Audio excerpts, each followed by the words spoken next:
Oi, oi, minha gente, boa noite, boa noite, boa noite. Raquel da Educação Canina, hoje com meus dois ilustríssimos convidados, Tanara Ribeiro e Gustavo Agostini, diretamente do Sul, pra gente bater um papo super legal sobre uma série de coisas, trabalho com cães, vida com cães, o livro, o famoso livro, ó a dupla aqui. Então, hoje a gente vai falar tudo sobre o livro, o trabalho deles, como eles começaram, quem são eles, enfim, tudo que vocês quiserem saber. Quando vocês forem entrando, vão dando um oi, vão dizendo se vocês estão conseguindo ver e ouvir direitinho. E a gente vai começar. Gente, eu quero começar hoje apresentando um pouco de vocês, né, pro pessoal. Quero que o pessoal conheça um pouco o trabalho de vocês, então eu quero que vocês falem um pouco da jornada de vocês, na verdade, né? Como que vocês começaram nessa jornada de vida com cães, como é que vocês começaram esse trabalho, enfim. Apresenta um pouco de vocês pro pessoal, o pessoal saber um pouco quem vocês são. Vamos lá. Pessoal, boa noite. Então, Gustavo, Tanara. A gente se conheceu na faculdade de biologia. A gente trabalhava em laboratório na universidade, nós dois. E a gente sempre teve cães desde a infância e tudo mais, e até que chegou o ponto que a gente começou a ter problemas em casa com os nossos cães, e fomos buscar ajuda, encontramos o workshop do César, em Los Angeles, e a gente foi para lá, fez o workshop, começou a trabalhar aqui, resolvemos nossos problemas em casa, até antes um pouco já a gente tinha resolvido os problemas que a gente tinha em casa, mas a gente voltou de lá com certeza sabendo muito mais e com vontade de trabalhar e ajudar mais pessoas. Foi assim então que a gente começou e já estamos aí há 6 anos, indo para 7 anos, e realmente muito mais felizes do que quando a gente estava no laboratório. Complementando. E você, Tanara? Você tem que falar com o pessoal tem que te ouvir. Sim. Eu achei que ele fosse falar mais da vida desde que ele teve de experiência com cachorro, né? Desde criança. Aí, Gustavo. Mas eu vou falar o que eu tive, então, de experiência. Eu me criei no meio dos cachorros e tomei mordida de cachorro a infância inteira. Aos 3 anos, a minha primeira mordida no rosto. E quando eu era adolescente, eu peguei na rua uma cachorrinha e ela deu cria lá em casa e foi muito legal. E aí quando eu tava já no doutorado, sempre com a cachorrada. E no doutorado eu tava com muito cachorro em casa e começou a dar problema grave. E coisa de... aconteceu 2 mortes. Nossa! Né? A coisa foi punk mesmo. Foi daí que eu saí, né? Então eu consegui resolver o problema. Eu já era fã do César, assistia todos os dias e assistia muitas vezes os mesmos capítulos. E cada vez que eu assistia, eu aprendia mais coisas. E li bastante, então eu consegui recuperar, né, o problema. Infelizmente a gente perdeu 2, mas isso serviu para ajudar muita gente, né?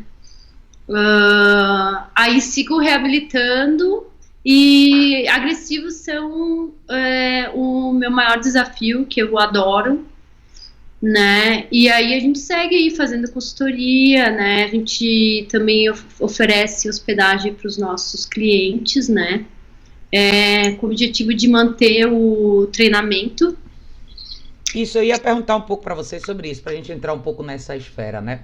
Mas antes da gente entrar um pouco de como vocês estão fazendo agora, eu queria que vocês falassem um pouco para o pessoal, assim, até porque vocês chegaram a dar um curso legal aí no Sul também, junto com o Brian e com a Sherry.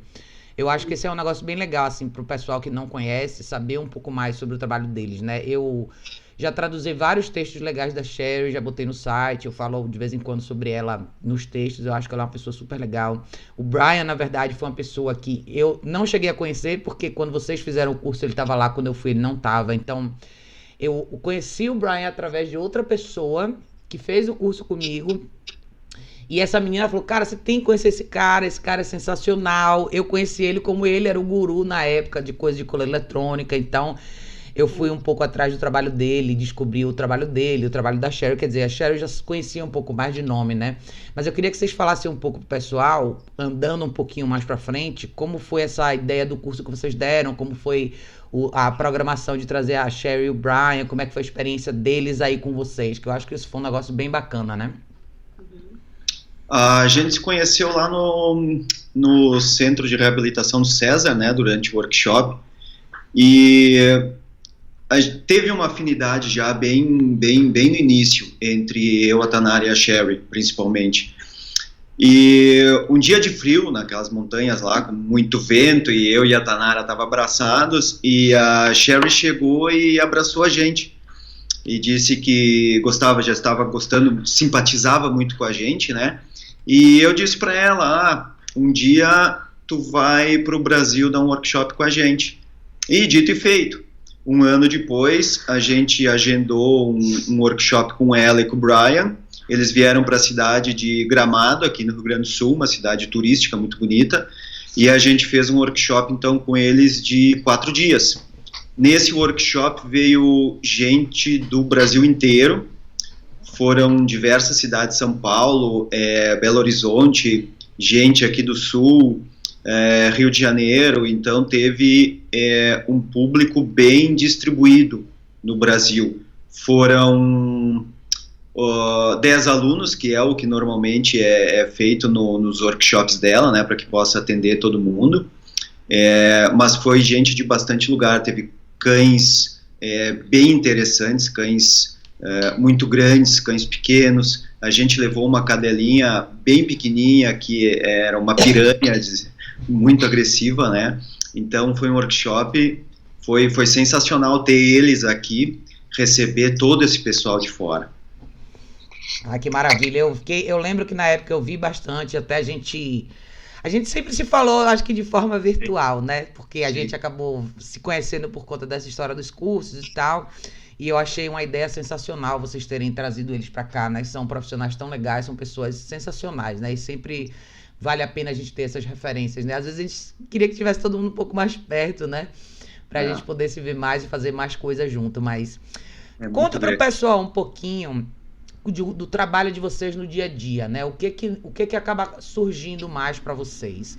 Então, vocês fazem a consultoria, a consulta comportamental, vocês fazem um acompanhamento dos clientes, vocês acabam fazendo um pouco dessas hospedagens, mas conta um pouquinho pra gente o que envolve mais o trabalho de vocês, né? Quais são os casos que surgem com mais frequência para vocês, quais são as dificuldades que vocês veem mais nas pessoas, aonde que as famílias precisam mais de ajuda, enfim. Fala um pouquinho sobre essa parte do trabalho de vocês.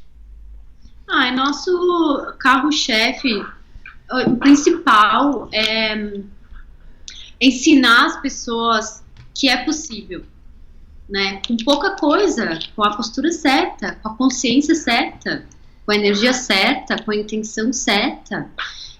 E isso a gente faz na consultoria comportamental. E nossa, para mim é uma paixão fazer isso, né? Ajudar as pessoas. E como tem pessoas que evoluem, nossa, incrível. Nem todo mundo consegue chegar no mesmo patamar, mas todo mundo tem a chance, né? E tem pessoas que se interessam mais, tem pessoas que se interessam menos, né? Outra coisa que faz parte da minha rotina tem alguns cachorros que eu particularmente caminho com eles e acompanho eles há muito tempo, né? E tem até as pessoas que acompanham esse trabalho, elas evoluem bastante, né? Isso é muito gratificante, assim, ver onde uma pessoa pode se transformar, né? Com a orientação certa, e o quanto que as pessoas podem... que depende da curiosidade de cada um também, né?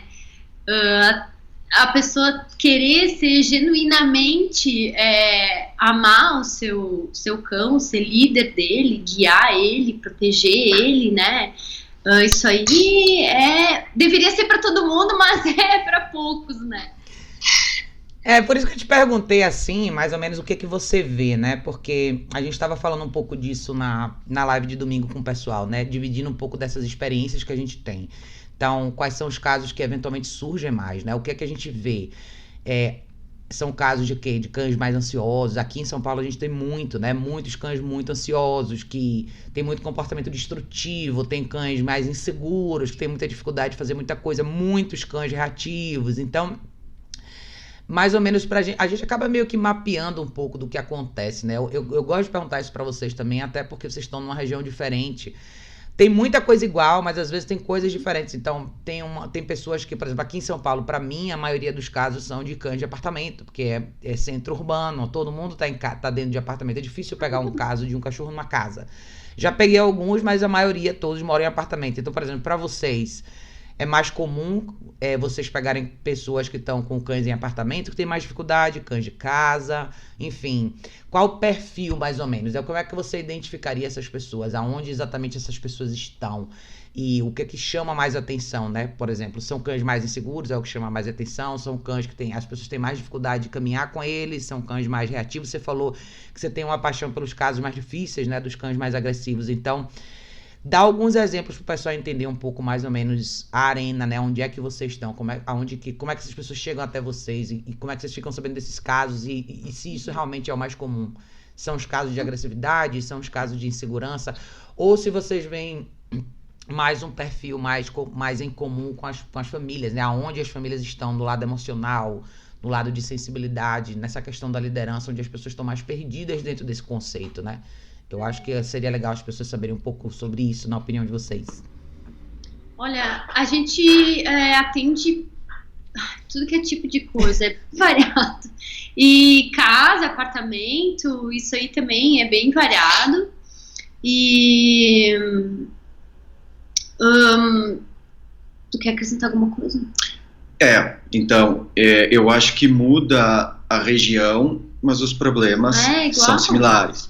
É exatamente como tu disse, a taxa de cachorro agitado, ansioso, enlouquecido na guia, eu acho que são os problemas mais comuns. A gente tem agressividade aqui contra cães e contra pessoas. Contra pessoas eu acho que é um nível um pouco mais, uma taxa um pouco mais baixa. Medo, insegurança, então é bem aleatório o tipo de problema. A gente nunca fez uma estatística, a gente pensa em fazer uma estatística, mas não é um dado que a gente tem agora. Daqui a pouco vamos ter. Então vai ficar bem engraçado, eu ia dizer. Interessante.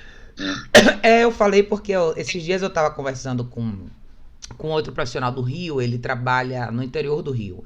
E ele falou assim, nossa, Raquel, pra mim, a maioria dos casos que eu pego são cães em casas. A maioria são cães grandes, porque na região dele as pessoas têm muitos cachorros que pegam para essa condição de cachorro de guarda, então um cachorro que fica mais para a área externa do terreno, são cachorros maiores. E normalmente são cachorros com mais liberdade e menos interação com a família. No meu caso aqui, a maioria dos cães já estão dentro da família o tempo inteiro, então eles vivem dentro de casa, dentro do apartamento.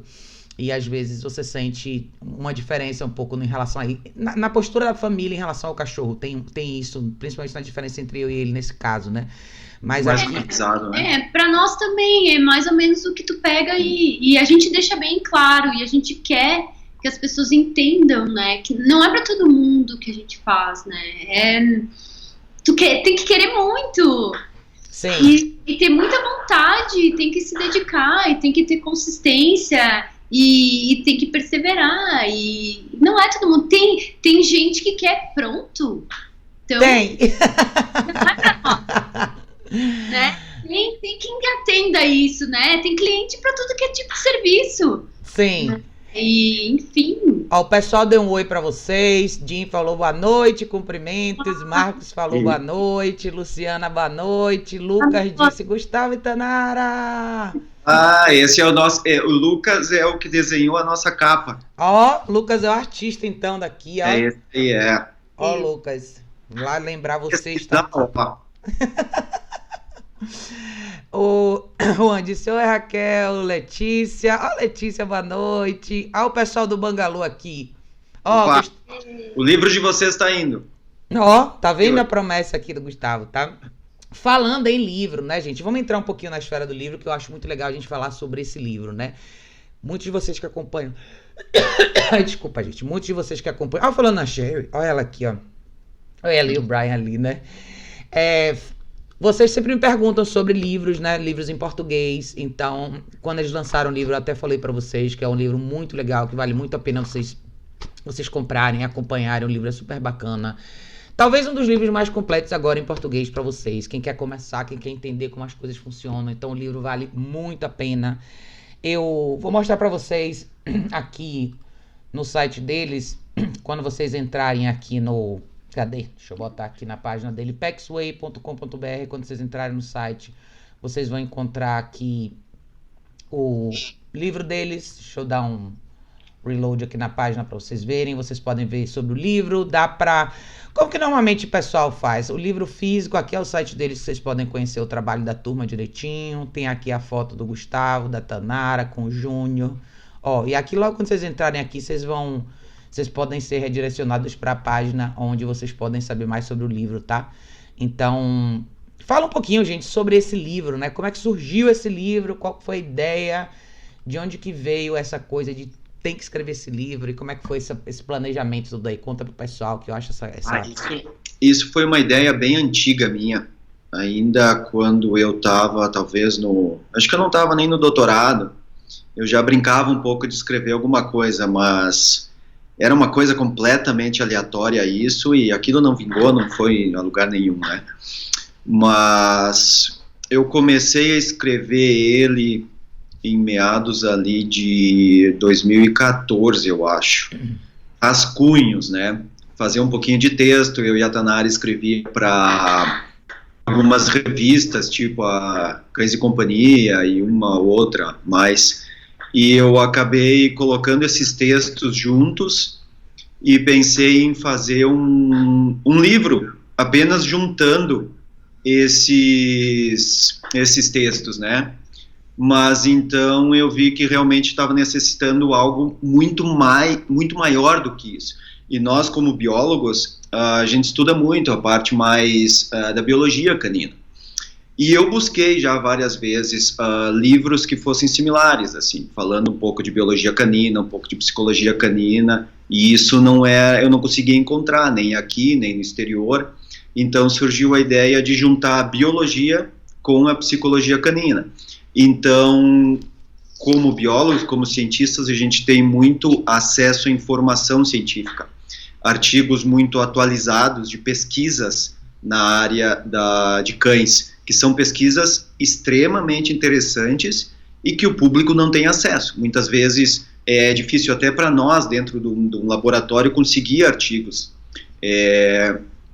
que realmente sejam interessantes, até pela dificuldade de acessar essas revistas, fazer download do material. Então, para um público como adestradores, pet shop, até mesmo veterinários, fica mais difícil ainda. Então a ideia foi juntar esse tipo de informação de uma maneira bem popularizada, por isso que a ideia do nome cãologia, né? Essa palavra cãologia, ela não existe, então foi uma ideia de juntar logia, estudo, com a própria palavra cão e deixar alguma coisa bem popular. Então todos os artigos que estão ali, que são citados nesse livro, tudo é feito de forma muito simples. Todos esses artigos estão citados no fim do livro, então para quem quiser se aprofundar mais nesse assunto, pode simplesmente ir para o final do livro e procurar esses artigos. Muitos dos artigos eu tenho, que fica mais fácil, posso até enviar. E tanto na parte da biologia, quanto na parte da psicologia canina, eu cito artigos, cito estudos, então é uma coisa bem embasada. Parte de agressividade, estatística sobre agressividade, parte de medo, parte de ansiedade, separação, tem um pouquinho de genética de cães ali, tem ancestralidade, tem evolução canina, então é tudo bem embasado. E esse livro, então, levou bastante tempo para ser escrito, né? Eu comecei os rascunhos em 2014.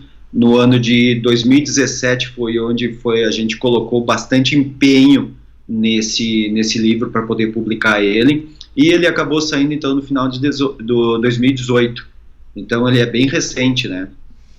Eu achei sensacional, aliás, ó, tem um comentário aqui, a Vanessa disse, melhor livro, tenho 9 cães e tenho tentado aprumar minha população canina com o auxílio dele, é suado, mas já tenho conseguido pontos bem positivos, capital pernambucano na área, abraço aos 3, Vanessa, obrigada. Laura disse, boa noite, Tanara e Gustavo.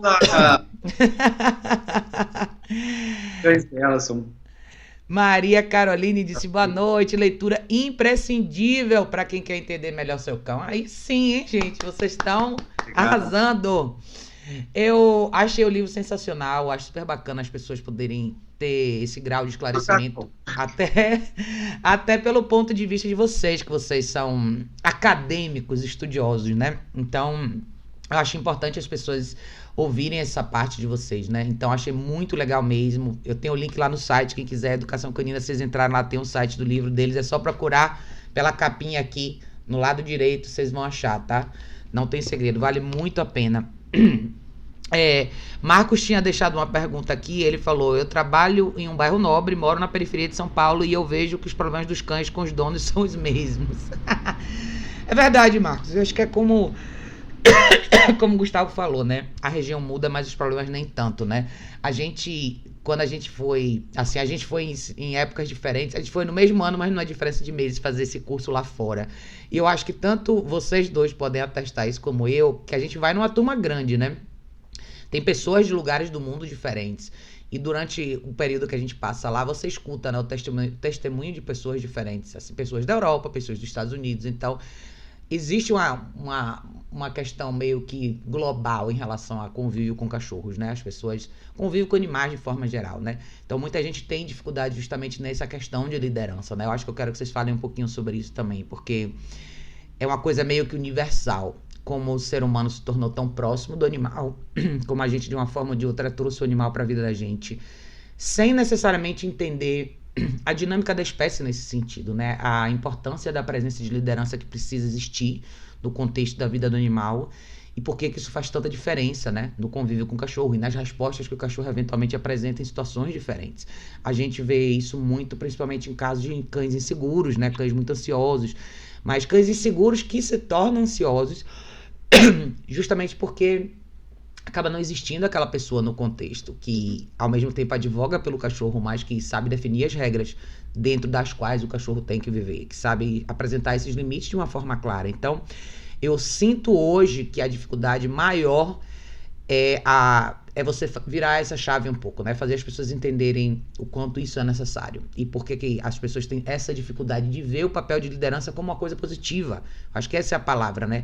Hoje eu acho que todo mundo enxerga muito, associa muito liderança como uma coisa negativa, né?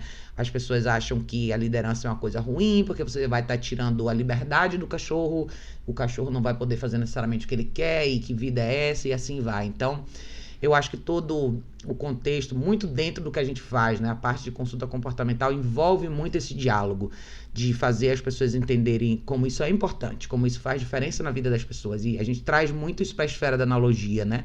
Então, como que é a vida dessa pessoa, como que a gente identifica esses momentos ou essas figuras de liderança dentro da vida desse indivíduo e como que ele pode transferir isso para a relação do cachorro dele com o cachorro dele ou com os cães dele, né?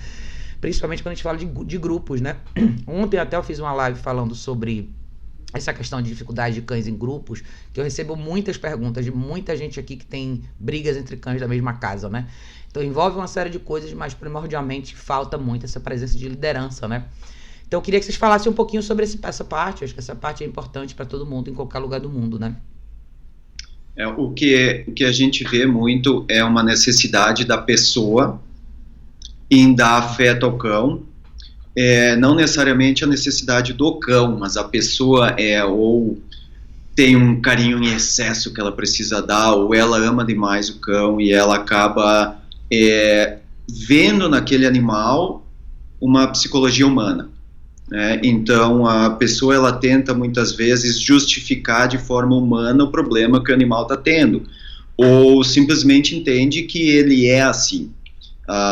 Ele me morde porque ele é assim, ele entende? Ou eu fiz alguma coisa errada, eu não deveria ter mexido na caminha dele quando ele estava dormindo, entende?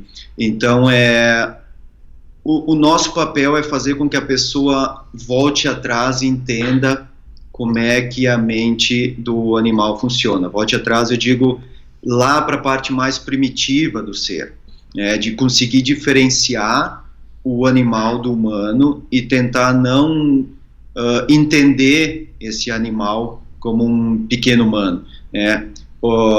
A gente tem necessidades, a gente precisa trabalhar, a gente precisa de afeto, a gente precisa fazer exercício. Cães da mesma forma, não necessariamente têm as mesmas necessidades que a nossa. Então, muitas vezes a pessoa diz que ama aquele animal e faria qualquer coisa por ele. Só que aí tu diz, tá, tu tem que dar disciplina, tu precisa caminhar. Não vou fazer isso com o meu cão, ele tem uma cama ótima, ele tem uma alimentação ótima, ele fica no meu colo, ele não precisa de nada, ele é amado. Sim. Então, o que a gente fala muitas vezes, abre o portão, né? E aí tu vai ver se o amor realmente é o que mantém o cão contigo. Então, aí as pessoas, não, se eu abrir o portão, ele vai desaparecer. Bom, o meu cachorro não desapareceria, ele nem sairia pelo portão, ele ficaria me olhando, tá, e aí, tu vem comigo? Então, não é o amor que reabilita, não é o amor que educa, não é o amor, o que a gente fala se tu realmente ama teu cão, tu faz tudo para equilibrar esse cão. Tu vai acordar a hora que tiver que acordar para caminhar com esse cão, tu vai dar limite, tu vai dar disciplina para ele, e isso tudo é afeto. Caminhar é afeto. Quem é que acorda às 6 horas da manhã para caminhar com o cachorro e não ama o cachorro? É isso aí. Quem é que, se tu tem um filho, tu não tem pena de mandar ele para a escola, não tem pena de dizer para ele que ele não pode correr por cima do sofá, por cima da mesa de centro, que ele não pode roubar a comida das visitas, ou ninguém sente pena de mim quando eu paro no sinal vermelho, né? Então, a gente vive sobre regras. Por que um animal que a gente trouxe para a nossa sociedade não pode viver sobre regras? Exato. Às vezes a pessoa não quer... Tu advoga muito pela caixa de transporte, tá perfeito. Com a caixa de transporte que as pessoas veem como uma prisão, eu posso libertar meu cão, porque eu posso levar ele para qualquer lugar com a caixa de transporte. Sim, se for possível, vou tirar ele da caixa, vou deixar ele interagir, eu vou manter na guia, eu vou limitar espaço. Limitar o espaço faz com que o cão fique calmo, fique relaxado, e com isso eu posso levar ele para qualquer lugar. Um cão educado vai a qualquer lugar. Um cão que não tem disciplina, não tem afeto, não tem disciplina, não tem exercício, muitas vezes não te deixa nem sair de casa, porque tem uma enorme ansiedade de separação. Então, tu não pode visitar teus amigos, tu não pode trazer gente na tua casa, porque teu cão pula. Então, se tu tem 10 cães educados, tu pode sair de casa, tu pode levar eles, tu pode receber visita. Então, a educação, a disciplina é libertadora. Através da disciplina, tu pode fazer qualquer coisa. Então, ter pena de dar disciplina é como se tu se mantesse numa prisão, como se mantesse o cão numa prisão. Se só afeto fosse necessário, ninguém teria problema de comportamento. E a gente estaria no laboratório, trabalhando no laboratório. Na verdade, eu acho muito engraçado, né? É muito similar a isso. Eu uso bastante esse termo, né? Cachorro educado é bem-vindo em qualquer lugar. E eu gosto de dar exemplos desse tipo, né? Muitas vezes os clientes que eu atendo, eu gosto de trazer essas pessoas para cenários reais, né? Principalmente quando eu dou uma sequência maior, a gente faz 2, 3 sessões juntos. Eu gosto de mostrar como é bacana você saborear a presença de um cachorro que sabe estar bem com você num restaurante, que sabe estar bem com você numa casa de um amigo. Eu vejo muita gente às vezes fala assim, o cachorro priva você de muita coisa. Mas depende muito da forma como você vive com o seu cachorro. Claro que existe uma responsabilidade enorme para quem tem animais, mas quando você tem um animal bem educado, o seu animal pode fazer parte da sua vida, né? Ele pode ir para casa de um amigo seu com você. Agora, se é um cachorro que não é disciplinado, provavelmente ele não vai ser bem-vindo lá, porque você não vai conseguir manter o controle do seu cachorro na casa de alguém, logo, seu cachorro não vai ser bem-vindo, né?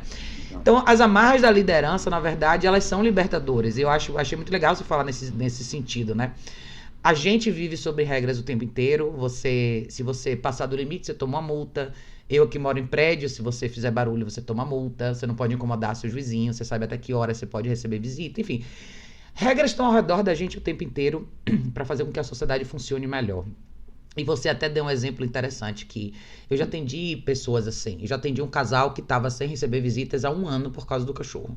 Porque o cachorro começou sendo um pouco mais inseguro, depois ele latiu, depois ele avançou, depois eventualmente ninguém podia ir mais na casa deles. Então, isso é quando você aprisiona o cachorro mesmo, de uma forma ou de outra, às vezes porque você não sabe o que fazer, e às vezes porque você escolhe não enxergar algumas coisas que precisam ser feitas, né? Tem pessoas que realmente não sabem o que fazer. Por isso que eu achei tão legal a coisa do livro, ó. Vou botar o livro de novo para vocês verem, tá, gente? É legal vocês terem uma visão mais completa em relação a isso, né? Eu acho importante as pessoas lerem sobre isso um pouco mais, porque tem um grupo de pessoas bem mais emotiva, tem um grupo de pessoas que nega mais a realidade, a questão da liderança, das regras e da disciplina, mas também tem um grupo de pessoas que simplesmente não sabe. Tem gente que não sabe o que fazer, não sabe por onde começar, né? Então, às vezes, a pessoa não sabe exatamente como é que eu faço, como é que eu corrijo um cachorro, a coisa da caixa de transporte mesmo. Muita gente no início se sente meio desconfortável com a ideia da caixa de transporte, porque acha que a caixa de transporte é uma prisão. Ó, tem isso que eu vou mostrar pra vocês ali, ó. Cadê? Ó. Tá dormindo ali uma. Não. Mas a caixa de transporte, às vezes o pessoal fala: nossa, mas é uma gaiola. Ontem a gente tava falando sobre isso na live de ontem, né? Mas tem que fechar a porta. Tem que fechar a porta em algum momento. É uma limitação. Você viu, né? Tem que fechar a porta. Sempre surge essa pergunta. E eu sei que às vezes são perguntas... Às vezes a pessoa não sabe, né? Tipo, será que é isso? Porque tem gente que faz... Qual a diferença da caixa de transporte para uma casinha? É a limitação da porta mesmo. Eu quero que o cachorro entenda que ali é um momento onde ele só tem que deitar e relaxar e não fazer nada. O cão escolhe a caixa. Sim. Escolhe. A gente tem um grande exemplo aqui. Nossos cães ficam soltos na sala quando a gente está, e tem camas grandes ao redor da sala no qual eles deitam. E quando a gente vai se recolher para dormir, a gente leva todos eles para o pátio, eles vão para a grama, eles fazem o que eles têm que fazer, e quando eles voltam, eles já se direcionam para as caixas deles. A gente fecha as portas, as portinhas nada. A gente fecha a portinha das caixas e sobe pro quarto. A gente vai para nossa caixa. É isso aí. O quarto é a nossa caixa. Então, não é diferente. Eu dou esse exemplo bastante, né? Eu acho que a caixa de transporte é o quarto dos cachorros. Da mesma forma que a gente vai para o nosso quarto, eles vão para o quarto deles. É um espaço seguro. Vai cada um para a sua. Cada um vai para o seu cantinho numa boa. Cibele tinha dito aqui, boa noite, boa noite. Ó, quem falou aqui, Luciana falou, eu tenho o livro, tô no começo, mas tô adorando. Aí sim, Luciana. Rogério disse boa noite para todos, boa noite, Rogério. Ó, Rogério, se você não viu o livro, é esse aqui, ó, para quem não viu, tá? Canologia, Biologia e Psicologia Canina. Mas é muito disso, né? Cada pedacinho da equação conta. Então, às vezes, a ideia da caixa de transporte quebra um paradigma. A outra ideia que eu acho interessante, eu já ouvi as pessoas falarem bastante sobre isso. Hoje menos, mas já ouvi mais. Quando a gente vem com a ideia da caminhada estruturada, ou você aprender a caminhar com o seu cachorro, que é quando você limita certas atitudes do cão ao longo da caminhada para que ele realmente possa curtir aquela atividade. Eu já tive algumas pessoas perguntando, mas qual a graça que tem? Ele não pode cheirar nada, ele não pode fazer nada. Se ele quiser dizer oi para fulano e beltrano e fazer e acontecer. E eu falo assim, o que você enxerga como a graça não é exatamente o que faz o seu cachorro mais feliz lá fora, né? Então, às vezes, a diferença entre você restabelecer algumas pequenas regras para a caminhada. Eu quero que o meu cachorro espere para sair. A coisa do seu cachorro tá com você, existe aquela sincronia entre você e o seu cachorro quando você caminha com ele, você é relevante pro seu cão. Eu faço essa pergunta às vezes, né? Porque se você sai de casa e o seu cachorro nem olha, nem sabe onde você tá, vocês não estão fazendo uma atividade juntos. Você é só alguma coisa que está presa no fundo de uma corda que está no pescoço dele. Então faz toda a diferença. Um cachorro que caminha bem com você e que prioriza essa atividade entre você e ele versus o que está acontecendo ao redor dele, do que aquele cachorro que você acha que está se divertindo pra caramba na rua e sai completamente descontrolado e a caminhada é um caos, você nem energia drena, porque o seu cachorro está absolutamente adrenalizado e você não conquista nada, né? Então fala um pouquinho sobre essa parte da caminhada, Gustavo, que eu acho que isso é muito legal pro pessoal ouvir. Às vezes a gente atende pessoas que falam que caminham com os cães, né, e que possuem problemas comportamentais. Então a gente pergunta como é essa caminhada. Então o cão vai na frente, o cão vai cheirando, o cão sai enlouquecido de casa. Então são tudo coisas, como tu disse, que vão colocar adrenalina no sistema dele. E quando ele voltar para casa, a adrenalina tem que ser queimada. Então ele vai correr por dentro de casa, vai correr por cima do sofá, vai destruir objetos. Então não funcionou absolutamente de forma alguma. A caminhada, ela precisa causar relaxamento. Então desde o momento que sai pela porta, cada porta, principalmente para quem mora em prédio, cada porta é um ponto no qual o cão se agitaria. E é um ponto no qual a gente tem para trabalhar o relaxamento mental do cão, para que ele chegue na última porta muito mais tranquilo e seja mais fácil de ser dirigido, né, digamos assim, na rua.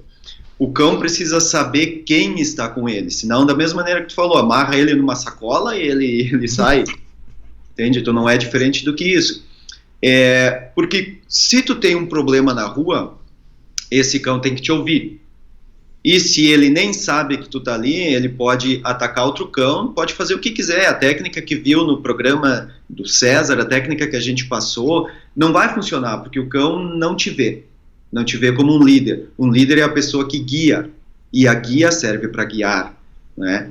Então, conversar com o cão através da guia só vai ser possível se ele entende a guia, sabe quem está manejando a guia, e ele relaxa na presença da guia. Então a gente tem que levar o cérebro do cão para caminhar, e não o corpo do cão para caminhar, né? Então conter a agitação e fazer a caminhada de uma forma regrada te possibilita andar com diversos cães. Às vezes as pessoas têm 5 cães, tem que andar com um cão por vez, de maneira enlouquecida, quando volta da briga, ou acha impossível que seja que caminhar com todos os cães de forma calma é possível.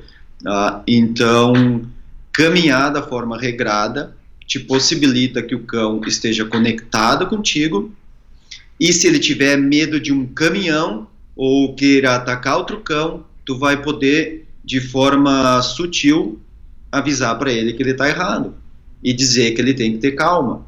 Então, caminhar de qualquer maneira não vai conseguir conversar com o cão. E fora que a caminhada é um complemento de dentro de casa. Então, se tu tem um cão que tá fazendo bagunça, que tá latindo sem parar,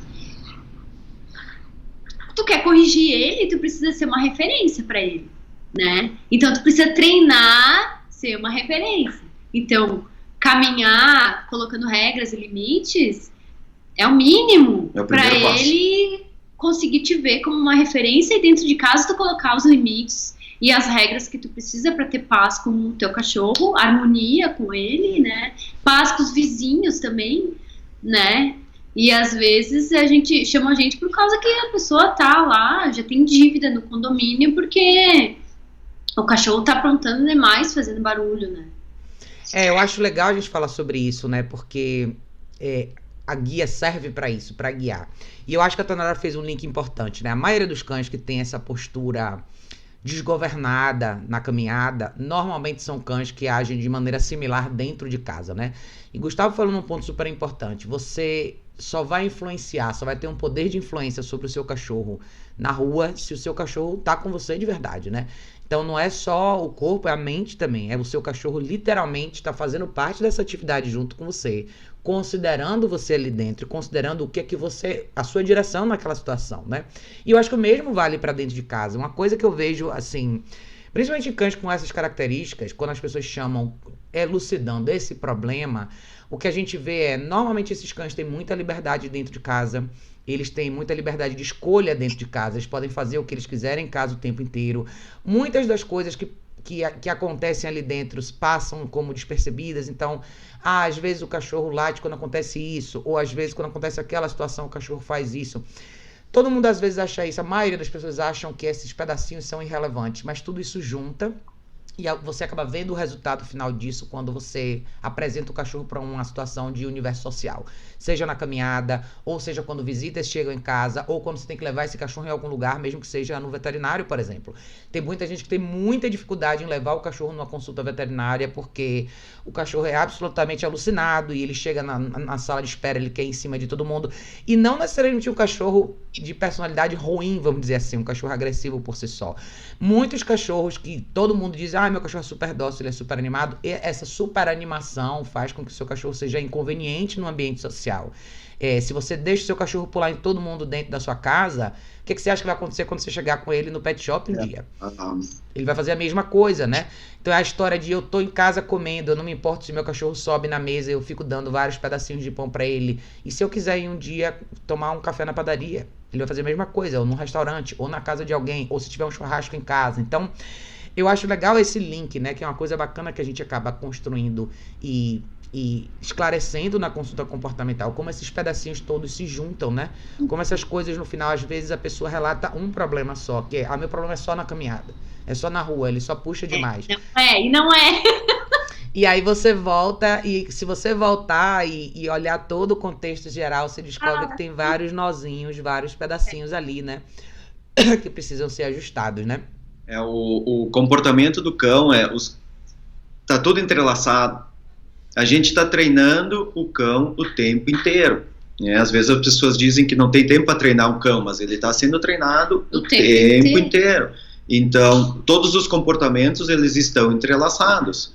O cachorro fica latindo demais na janela, está precisando de N coisas que podem ser feitas e que não tem relação com a janela.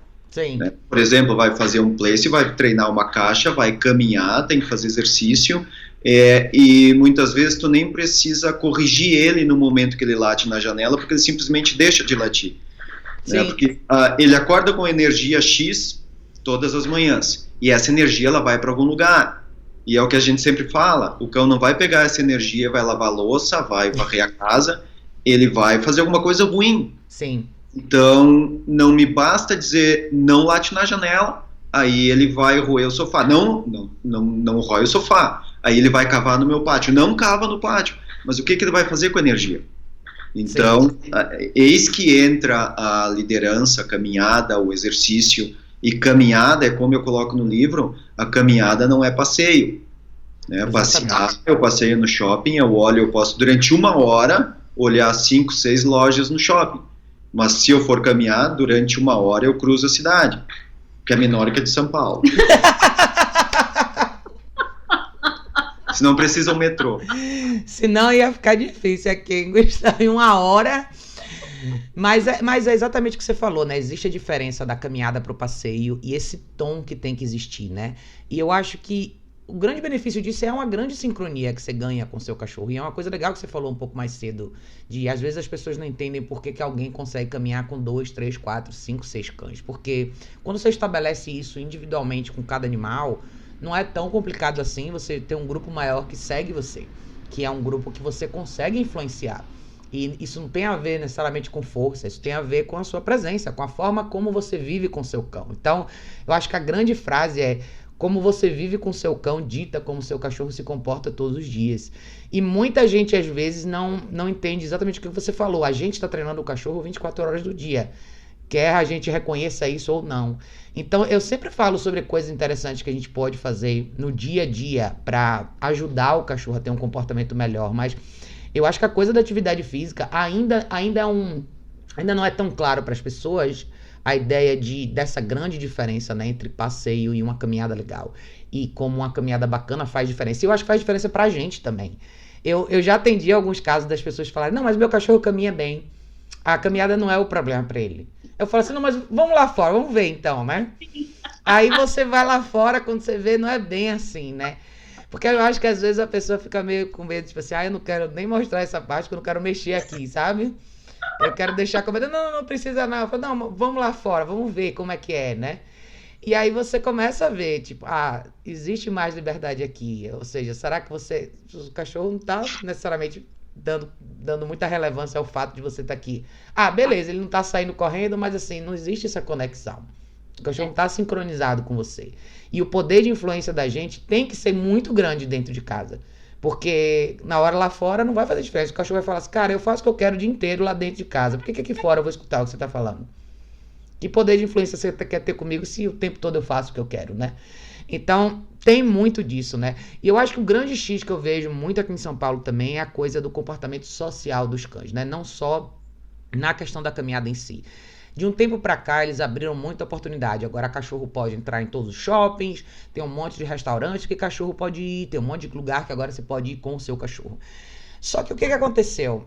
As pessoas viram essa oportunidade, mas não entenderam exatamente, que eu acho que aí até entra numa esfera de cidadania mesmo, de ser humano, né? Se você pensar que, maravilha, esse estabelecimento aqui permite que eu vá com o meu cachorro. Beleza, eu vou. As pessoas não estão pensando como exatamente meu cachorro tem que se comportar para que a gente tenha uma experiência legal nesse ambiente. Então, o que eu vejo acontecer muito, né? Às vezes tem os barzinhos ou os restaurantes que tem mesinhas na calçada, a pessoa vem com o cachorro. E o cachorro tá aqui, amarrado no pé da cadeira, e a pessoa tá comendo. O cachorro não sabe o que ele tem que fazer ali. O cachorro tá em pé, tá olhando de um lado pro outro, aí o garçom vem muito perto, o cachorro late pro garçom, ou passa uma pessoa na calçada, o cachorro late. Então, eu falo, existe uma diferença entre você poder mostrar pro cachorro o que você quer que ele faça ali. E eu falo bastante essa coisa do exercício do place constantemente, porque no ambiente social isso faz toda a diferença. O cachorro estar no mesmo ambiente que você está, deitado ali, enquanto você faz a sua refeição, sem incomodar as pessoas. Porque já aconteceram de terem restaurantes, principalmente aqui no meu bairro, que permitiram cachorros por um período e acabaram abrindo mão dessa possibilidade porque os garçons foram mordidos, porque os cachorros começaram a atrapalhar o ambiente social e assim vai, né? Então eu queria que vocês falassem um pouquinho sobre isso, se vocês veem um pouco disso aí também. Aqui em Caxias não é muito comum, mas ultimamente tem aberto lugares que os cachorros são bem-vindos, né? Mas não se vê muitas pessoas levando esses cachorros. As pessoas não sabem como aproveitar. Até mesmo no shopping, pode levar, mas as pessoas não sabem muito. Tipo, e se fizer xixi, o que eu faço? Né? Como uma criança, tu leva uma sacola com fraldas, né? Tu tem que dar um jeito. Mas, enfim, e se preparar, dar uma volta antes, cansar o cachorro, preparar o cachorro para aquele momento, né? Para aproveitar e o cachorro aproveitar o momento para aprender o que ele deve fazer ali, né? Ele tem que estar fisicamente, mentalmente disposto para aquela situação. A coisa do shopping foi engraçada aqui em São Paulo quando surgiu, porque eu meio que fiquei sabendo disso no verão passado. E eu moro perto de um shopping. E tava muito quente, mas assim, muito quente mesmo. Eu falei assim, cara, eu vou aproveitar, vou andar no shopping, vou ver qual que é o esquema dessa história do cachorro no shopping, né? E eu fui com as minhas cachorras no shopping. Depois eu fui várias vezes ao longo do verão, porque era uma forma de eu caminhar num ambiente com ar-condicionado com elas, já que aqui fora tava muito quente, né? E eu via um pouco de surpresa das pessoas em ver que elas não engajavam com as pessoas no shopping. Então as pessoas imaginam o seguinte, o cachorro vai entrar aqui, ele vai falar com todo mundo, né? E na verdade eu nunca permito que as minhas cachorras façam isso, especialmente no shopping. Então eu comecei a ver o shopping como o melhor lugar para fazer um condicionamento com o cachorro, onde ele tem menos possibilidade de erro. Eu vou andando pro shopping, então elas vão fazer xixi e cocô antes de chegar no shopping. Então, eu chego no shopping, eu faço uma caminhada no mesmo ritmo que eu faço na rua. Só que eu vou rodando os corredores, subo e desço, tarará. Quando eu paro em alguns lugares pra gente descansar, eu não deixo as pessoas ficarem em cima delas. Eu também não deixo elas irem nas pessoas. Então, eu acho que é um trajeto, foi pra mim uma experiência interessante, porque eu meio que pus elas à prova. Deixa eu ver se é isso mesmo, entendeu? Deixa eu ver se elas entenderam de verdade. E até uma vendedora de uma loja, eu acabei entrando uma vez numa loja que eu tinha que comprar alguma coisa, e a moça da loja fez, nossa, que estranho, nunca vi cachorro assim. Aí eu falei, mas assim como, né? Ela, mas elas estão tão quietas. Eu falei assim, mas isso é o normal, né? Esse deveria ser o normal, né? Até porque o cachorro dentro do shopping não pode fazer muita coisa, a não ser isso aqui, né? Aí ela fez, nossa, eu nunca vejo cachorro assim, todos os cachorros que eu vejo são agitados. Então, o que é normal virou anormal. Ou seja, o cachorro agitado, descontrolado, fazendo bagunça, virou o normal, a imagem que as pessoas têm do cachorro, né? E o cachorro que tá quieto, que simplesmente está observando. É engraçado como as pessoas sempre falam, mas tem alguma coisa errada com ele. Ele deve estar triste, tadinho, ele tá chateado, né? Ele tá deprimido, não sei o quê. Tem sempre esses comentários, às vezes, que surgem também. Então, eu chamo a atenção, às vezes, das pessoas e falo, vocês têm que aprender a apreciar o animal observando também. Em vez de sempre achando que você tem que engajar com o animal. Tipo, se você vai, sei lá, ver qualquer tipo de espécie do mundo que você quiser ver, acho que a primeira coisa que a gente faz é observar. Primeiro você observa como ele se comporta. E você não necessariamente tem que fazer parte daquele contexto. Você pode só observar de longe. Eu acho que faz uma diferença enorme para os cachorros saberem conviver num universo onde nem todo mundo invade o espaço deles o tempo todo. Eu já atendi alguns casos de cachorros que tiveram o espaço muito invadido na fase de filhote. E com 8, 9 meses se tornaram cachorros bem reativos. Porque quando eles amadureceram o suficiente para reagir, eles reagiram. Tipo, você não vai fazer nada por mim, eu vou fazer e sai todo mundo daqui. E aí você tem que reconstruir esse cachorro, porque o cachorro entendeu o seguinte, cara, ninguém vai devagar por mim, eu não sou brinquedo dos outros, você não vai fazer nada, eu vou fazer. Então, eu acho que essas experiências sociais, quando você coloca o cachorro nesse contexto do jeito certo, quando você orienta o cachorro para o que ele deve fazer, você advoga pelo espaço dele, você expõe a ele nessas situações, cara, você cria um cachorro fantástico, que sabe estar com você em qualquer lugar, que não vai te dar trabalho em lugar nenhum. Mas o que você tem que vencer? Essa barreira, né? Que muitos dos meus clientes falam para mim, nossa, Raquel, mas eu tenho dificuldade de dizer não para as pessoas. Quando eu tô com o meu cachorro em algum lugar, eu tenho dificuldade de quando a pessoa quer mexer, de falar não, eu fico meio sem jeito. Então eu acho que é um outro lado bacana se a gente pensar no lado da pessoa, né? Do ser humano, do desenvolvimento pessoal da pessoa que tem o cachorro. Por que você se sentiria mal de dizer não para alguém que você não conhece? Que compromisso emocional você tem com um estranho que não te conhece, que não conhece o seu cachorro, mas que quer aqueles 5 minutos de afeto de um animal que ele nunca viu? Por que essa pessoa, nesse momento, vai ser mais importante do que o seu cachorro? Então, essa analogia eu faço bastante, porque eu sinto isso. As pessoas às vezes, não, Raquel, eu entendo o que você está falando, mas na hora eu fico meio assim. Eu falo... Obrigada a agradar todo mundo, né? E as pessoas acham que tem que ser agradadas. Sim. A gente tem um pouco disso na nossa sociedade brasileira, né? A gente é um povo um pouco mais aberto e a gente pega e abraça e vai e fala com todo mundo, mas a gente esquece um pouco dessa limitação. A gente está lidando com animais, eles são predadores, eles são diferentes da gente. Não é porque o cachorro é bonitinho que você tem que ir lá e pôr a mão, né? Eu falo, já atendi vários casos de cachorros que foram muito prejudicados nessa primeira etapa, porque todo mundo ia lá e passava a mão, porque o cachorro estava sempre na mão de um de outro, e qualquer estranho que vinha ia de cara com o cachorro, ou cachorros estranhos, e assim vai, né? Então eu queria saber se vocês tiveram experiências desse tipo também, já alguma vez, pegaram casos assim, que tiveram um histórico similar. Para começar, eu nunca fui parado na rua quando caminho com o meu cachorro. Eu e a Tanara muitas vezes caminhamos em horários diferentes. E eu não sou parado porque eu caminho muito rápido. Tem as patas bem compridas, então eu mantenho o ritmo dele.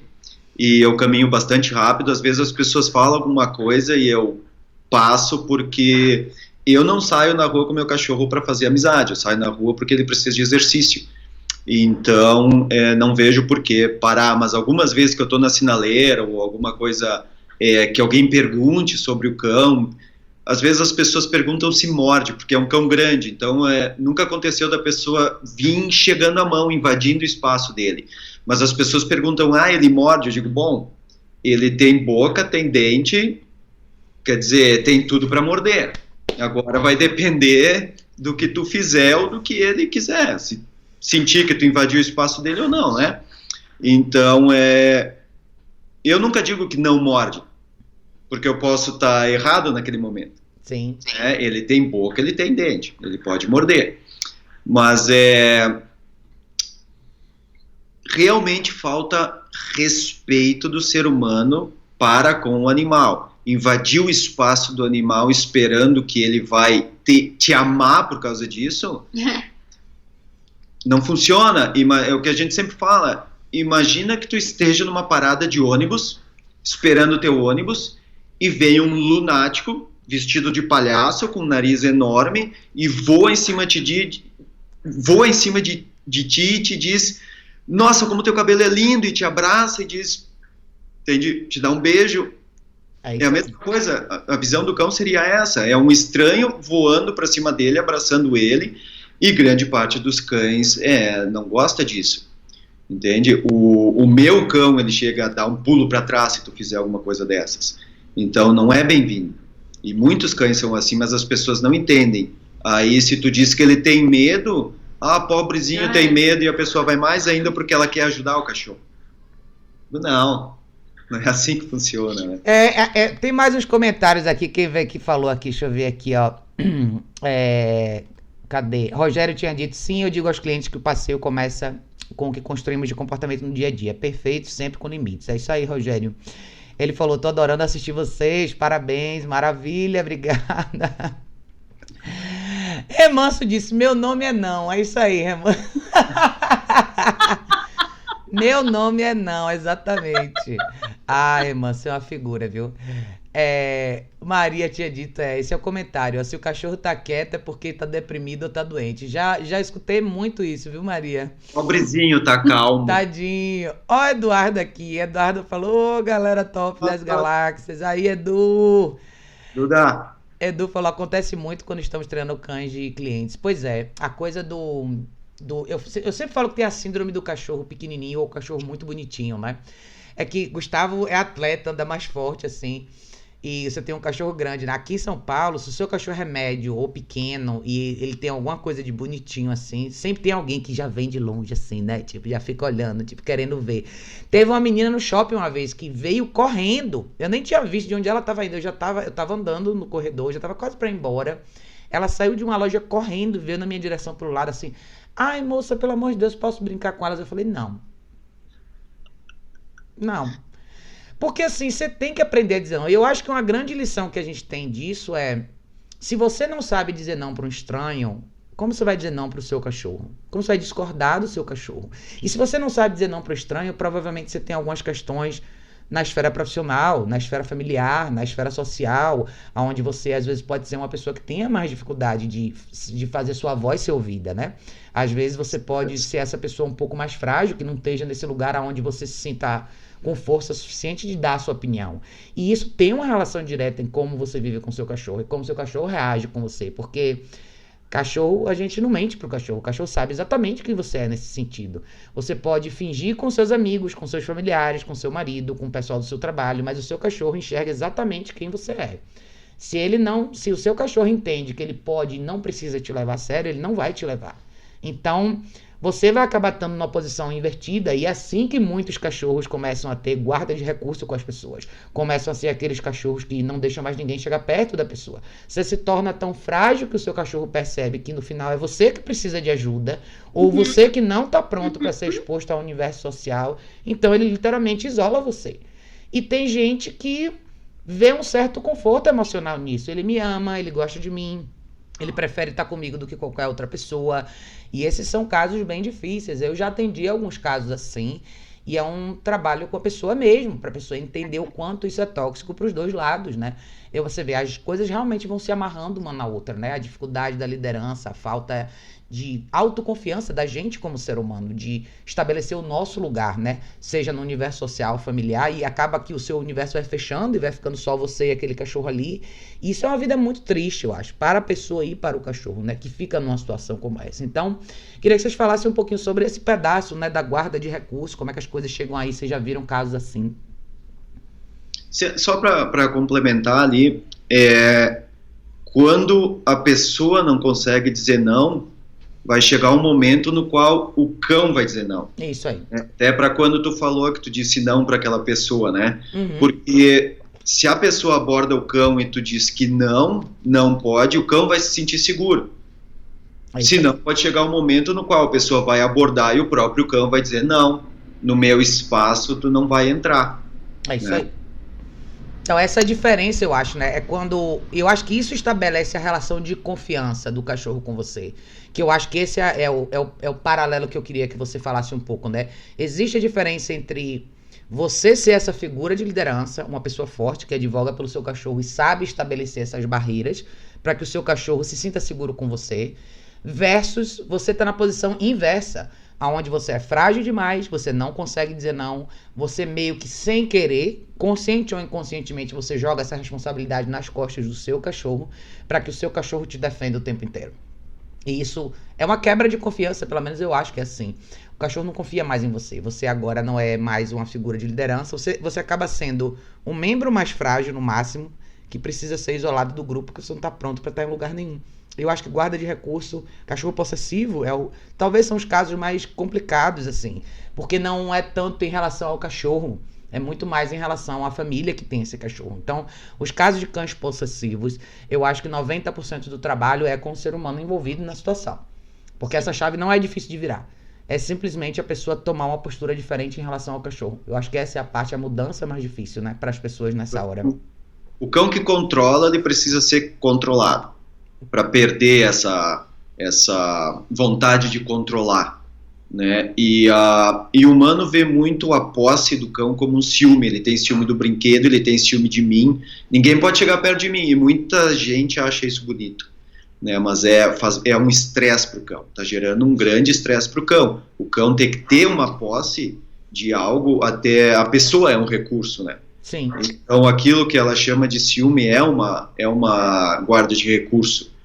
Então a pessoa tem que mostrar para o cão que a pessoa é dona dela, e o cão não tem por que fazer essa guarda. O recurso ele só é guardado quando ele está disponível. Se ele não está mais disponível, ele não precisa mais ser disputado. E o cachorro só está nessa posição porque essa posição está vazia. Se você ocupar essa posição, ele não precisa mais estar ali. E é exatamente o que você falou. Para muitos cachorros é um estresse enorme. Eu acho que tem muito menos cães com perfil de liderança do que o contrário. Então a maioria dos cães que hoje meio que são forçados a estar nesse papel não são cães que por natureza estariam ali. Eles simplesmente estão porque eles entendem que tem que existir alguém nessa posição. E se ninguém ocupa essa posição, eles meio que são obrigados a ocupar, mas não necessariamente cada cachorro desse teria o perfil para assumir aquilo ali, né? E quando tu assume essa postura, facilmente ele entrega o posto. É isso aí. Por isso que eu acho que é a coisa do 90% um trabalho com a pessoa nessa situação específica, né? Às vezes a gente pensa em várias formas de reverter o comportamento do cachorro em si, mas ele é diretamente relacionado à presença daquela pessoa em particular. Então, se a pessoa muda de postura, você talvez não precise fazer muita coisa com o cachorro, né? Tem uma pergunta, acho que é uma pergunta aqui. Henrique Neck Brasil disse: a minha dentro de casa é perfeita, mas fora de casa ela me ignora totalmente. Ela é um Springer Spaniel. Quando liga o modo de caça, que é bem difícil mudar o foco dela, ela fica olhando para o céu em busca de aves. Na verdade, seria legal você me falar um pouco mais do que acontece dentro de casa, tá? O que é esse perfeito? O que você chama de perfeita dentro de casa, tá? Porque você tem um cachorro de raça predisposta à caça de aves, tá? Porém, até onde vai o seu grau de influência com essa cachorra dentro de casa, tá? Então não é só se de repente ela não é a pior cachorra do mundo, não faz tanta bagunça assim, mas talvez tenham coisas desse dentro de casa que você considera perfeita que podem melhorar, tá? Que não sejam tão perfeitas assim, porque senão você teria um grau de influência maior nessa cachorra lá fora, né? O que vocês acham, gente? Daqui a pouco tá faltando mais. É que os cães tem cães mais calmos, né? Dentro de casa, e daí as pessoas não sentem necessidade de colocar regra, limite, colocar o cachorro no place, colocar o cachorro numa caixa, ele tá quietinho, né? Mas isso aí implica que não tem nenhum desafio para ele dentro de casa, né? Não tem nada, ele faz o que ele quer. Se ele quer ficar quieto, ele fica quieto. Mas aonde você vai influenciar ele nisso? Eu falo uma coisa interessante às vezes, quando as pessoas têm um cachorro só. E eu falo, às vezes, muita consulta por Skype que eu faço, as pessoas comentam sobre isso. Ah, mas ele é super tranquilo em casa. Eu falo, existe uma diferença entre o seu cachorro descansar, porque ele está a fim de descansar naquele momento, naquele lugar, e você dizer pra ele que agora é a hora dele ficar nesse espaço pelo tempo que eu determinar. Então tem uma diferença enorme disso. É um exercício de liderança, sim. E mesmo que o seu cachorro não pareça precisar desse grau de orientação, é exatamente o que a Tanara acabou de falar. Ele não tem desafio nenhum. Se ele não tem desafio nenhum, fica difícil para ele levar em consideração o que você quer. E a liderança é um teste de todos os dias, é um trabalho de todos os dias. E quando você pratica, você nunca pratica dar orientação, ou seja, guiar o cachorro ao longo do dia, agora você vai fazer isso, agora eu vou cozinhar, eu quero que você deite aqui e fique aqui no place enquanto eu corto os meus legumes. Não é deitar lá ou em qualquer lugar, é aqui primeiro, tá? Se o seu cachorro sabe seguir sua orientação, aí tudo bem, lá na frente você pensa em dar alguns privilégios, mas se você tem esse grau de problema, de falta de atenção fora, tá na hora de você pensar mais no que você faz dentro de casa, né? Acho que essa é a questão. Então, não é se o cachorro só é... A gente não pode pensar só em dar mais orientação, estruturar melhor a rotina doméstica do cachorro quando ele é um cachorro aparentemente mal educado ou bagunceiro. Qualquer cachorro precisa disso. Mesmo que você tenha um cachorro super tranquilo e bacana, por que não orientar o cachorro com mais frequência, né? Por que não continuamente mostrar para o cachorro que é válido o que você está falando? Então, qual que é a diferença? Ele gosta de deitar ali, não tem problema, então vai ser menos difícil para ele até deitar aqui, né? E o cachorro ficar com você ali enquanto você faz alguma coisa, ou trabalha no computador, ou corta alguma coisa na cozinha, e assim vai, tá?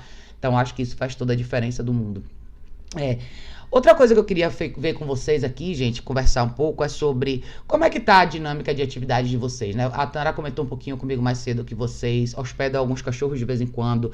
Normalmente são os cachorros que já passaram por consultoria com vocês. Como é que é essa dinâmica com vocês? Como é que vocês lidam com essa parte do negócio? Então, a nossa proposta é continuar o treinamento que as pessoas estão fazendo em casa, né? Então, a ideia é modelar o comportamento para um cachorro calmo, o cachorro já usa a caixa, o cachorro já precisa estar em contato com outros cães, né? Aqui todo mundo se vê, mas tá todo mundo quietinho, tu não ouve barulho, eles não se agitam, a gente não fica conversando, a gente não fica agitando, enfim, é uma paz incrível, nem o vizinho não tem noção. Não tem a menor ideia do que tá acontecendo aí, né? Agora ele sabe. Agora, se ele assistir a live, ele tá sabendo. Mas eu acho que esse é um ponto legal onde eu queria chegar, que é na esfera do conceito de socialização, né? Que eu acho que é uma grande dúvida para muita gente. Eu vejo bastante gente deixar perguntas aqui em relação a isso, que é... Muita gente acredita, né? Que a ideia da socialização é pegar o seu cachorro quando ele é filhote, jogar no meio de um monte de cachorro, introduzir ele para qualquer cachorro, que é assim que ele vai aprender e assim vai. E eu vejo muita gente ir para um caminho perigoso assim. Porque, infelizmente, as pessoas ainda têm uma certa dificuldade em entender o valor que existe para um cachorro ser introduzido num grupo que está sob controle. Um grupo que não necessariamente faz dele um evento. Um grupo que está ali, curtindo o momento, observando, e não tem toda aquela adrenalina, aquele engajamento desgovernado, mas simplesmente são cachorros existindo ao redor do outro. Há pouco tempo atrás, teve uma pessoa que mandou uma mensagem pra mim e falou assim: nossa, Raquel, mas que negócio chato, você só fala desse negócio de conceito de existir, que não sei o quê, os cachorros não podem viver, que não sei o que lá. Eu falei, bom, depende do que você enxerga como viver, né? Existe um valor enorme de um cachorro aprender o que eu chamo de conceito de existir, que é simplesmente estar num ambiente com outros cães, ou estar num ambiente com outras pessoas, principalmente quando a gente fala de cachorro com cachorro, né? O seu cachorro não precisa pular em cima de outro cachorro para conhecer outro cachorro. Ele não precisa mordiscar e sair correndo com ele para eles serem amigos ou para eles estarem bem no mesmo ambiente. Mas eu acho que a gente acaba não nutrindo com tanta frequência justamente o conceito de existir, o que faz a diferença. Exatamente o que, como vocês falaram, ninguém sabe o que está acontecendo aqui, né? Porque é tanta tranquilidade, porque não faz diferença se tem 3, 4 ou 8 cachorros. Se todo mundo tiver sob controle, que é o famoso conceito de existir, os cachorros estão ali, mas não tem essa injeção de adrenalina constante, é muito mais saudável para eles, né? Então eu queria que vocês falassem um pouco sobre essa esfera da socialização, da dinâmica dos cachorros num ambiente mais calmo, né? Basicamente eles descansam bastante, né? A parte de ficar no pátio, alguns momentos, né? Às vezes eles ficam umas horas lá fora, mas às vezes tem uns que tem mais dificuldade, então a gente tem que trabalhar melhor. Mas e sempre que eles estão lá, nós estamos de olho, né, nas interações deles, né, colocando regra. Então qualquer coisa qualquer deslize deles, a gente tá em cima e eles respeitam imediatamente. É incrível. E isso dá a oportunidade deles se desenvolverem, né, as habilidades sociais, né, que eles têm. Eu acho incrível para eles, né? É incrível eles estarem juntos e não só soltos, né? Como todos descansando aqui numa paz que a gente não... Incrível, porque não tem comando, não tem... É um estado de espírito, é um estado mental geral que toma conta deles, né? E que é um... Eu acho importante a gente falar sobre essa coisa da introdução, né? Eu acho que talvez seria legal se vocês quisessem falar um pouco sobre, sei lá, os cachorros novos. Tudo bem, todos são casos que vocês já atenderam, porque muita gente aqui no canal pergunta sobre isso, né? Como é que vocês fazem para introduzir um cachorro novo na situação? Então, se vê um cachorro que já vai hospedar aí com vocês. A gente consegue fazer uma leitura de todos os cães que ficam aqui, uma leitura que... Tem tanto eu quanto a Tanara junto, então são 4 olhos em cima dos cães e a gente consegue fazer uma leitura muito apurada do comportamento desses cães, de cada um dos cães. Então, muito no início de alguma coisa que a gente não ache saudável, a gente vai imediatamente interagir com o cão. Ou corrigir qualquer intenção que ele tenha, sempre na intenção, a gente consegue ler a intenção. Então, eles ficam muito focados na gente.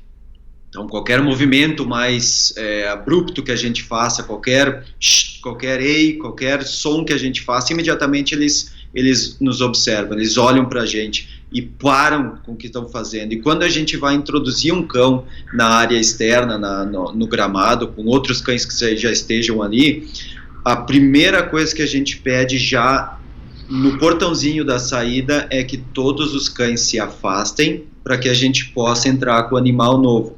E eles não precisam se aproximar do cão para cheirar, eles conseguem cheirar de longe. Então eles vão se aproximando daquele cão conforme eles estejam relaxados. Nenhum cão vai chegar agitado no cão. Da mesma maneira, o cão que a gente está introduzindo, a gente pede para que aquele cão esteja calmo. A gente relaxa ele já desde o portãozinho de saída. E a gente só vai soltar depois que eles... soltar da guia, né? Depois que eles já fizeram toda uma interação de sentir o cheiro, focinho cauda, né? Uma coisa que eu queria acrescentar é que quando o cão chega aqui, o meu objetivo não é largar ele no quarto. O meu objetivo é instalar ele no quarto dele, né? A gente tem cercados aqui e o meu objetivo é que ele relaxe e observe o ambiente. Primeira coisa. Observe quem que está gerenciando. Porque por que a gente só pega cão que a gente atendeu? Porque são cães que estão sendo trabalhados com limites e regras, né? Eles têm a caminhada deles, então quando chega aqui, eles já sabem que tem limites e regras, né? E principalmente os que vêm sempre, né? Eles chegam aqui, eles já sabem o que fazer, né? Já relaxam de cara, então toda a agitação deles fica do lado de fora, né? E depois que eles já estão calmos, já entenderam, aí sim, se for o caso, tem uns que socializam melhor, tem outros que têm mais dificuldade, então a gente vai respeitando cada um, né? E assim a gente vai mantendo a paz aqui. Sensacional. A Maria deixou um comentário aqui. A Maria falou: sou passeadora de cães e agrupo cães de casas diferentes. É incrível ver como se sentem bem e compartilhar uma caminhada mesmo eu não permitindo interações diretas. É isso aí, Maria. É legal essa coisa. Queria que vocês falassem um pouco da coisa da caminhada, né? Da caminhada em grupo. Que é muito legal aqui, ó. A Tanara aqui caminhando com todo mundo, ó. Eu queria que vocês falassem um pouquinho sobre os pack walks, que são bem legais, né? As caminhadas em grupo. Tem muita gente que tem dificuldade.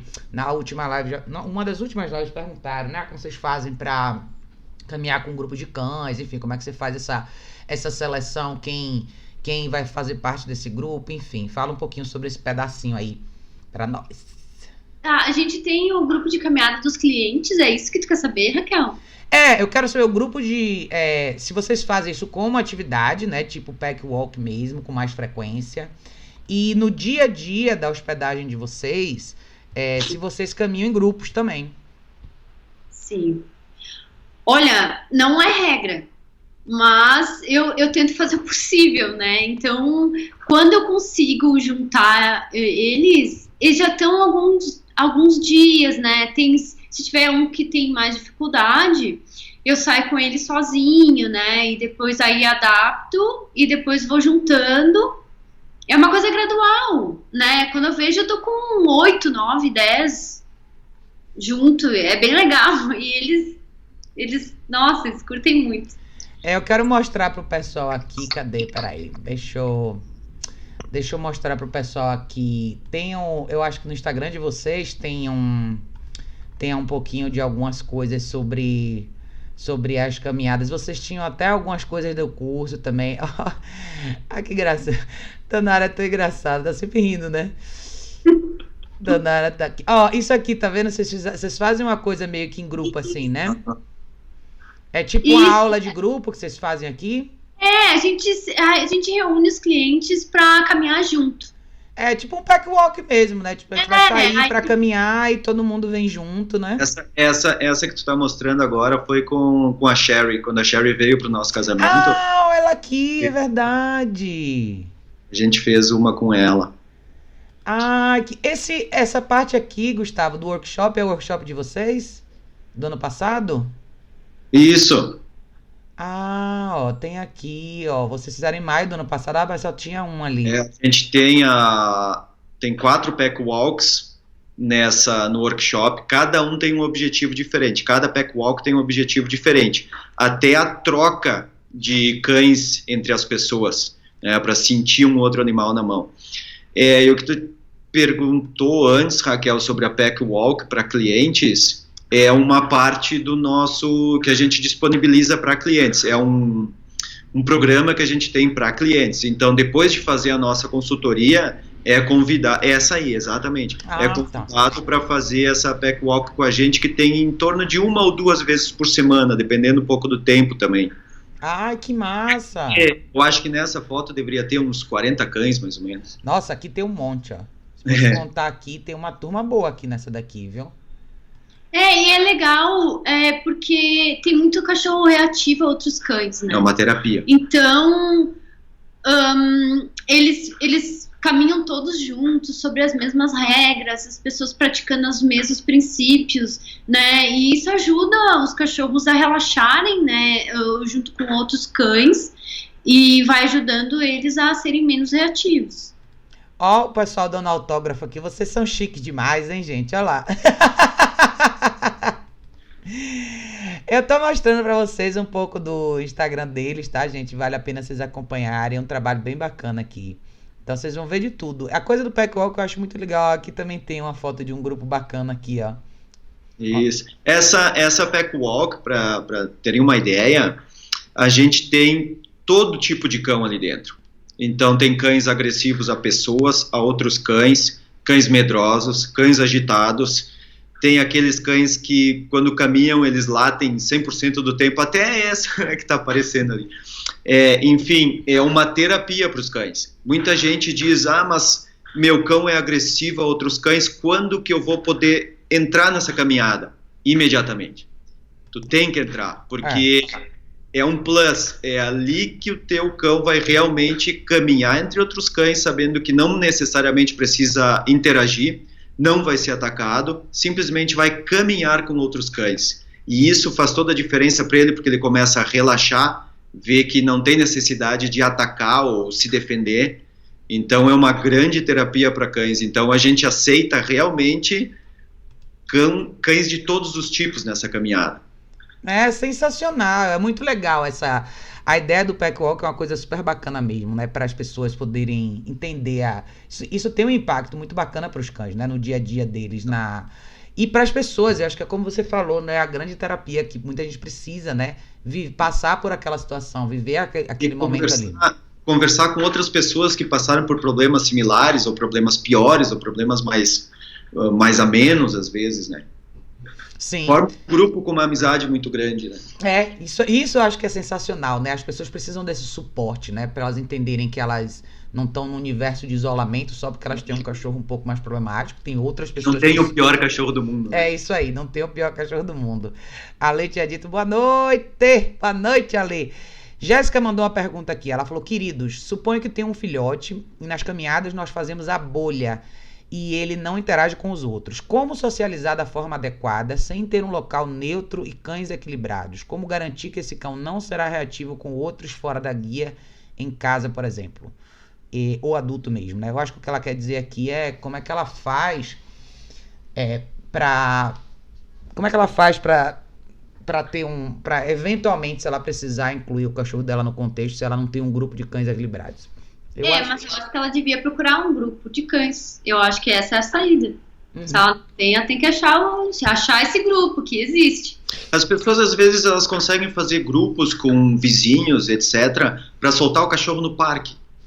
Né? Que é uma coisa, às vezes, que a gente teve problemas aqui em Caxias, no parque, que um pessoal se juntou com filhotes, assim, começaram a soltar os filhotes começaram a crescer, chegar na fase adulta, e aí começaram a querer um mandar no outro.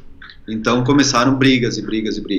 Então as pessoas podem se juntar por um propósito dessa maneira, que seria caminhar, não necessariamente deixar os cães interagirem, mas caminharem juntos, ou então fazer uma grande caminhada e depois soltar em algum lugar que seja seguro.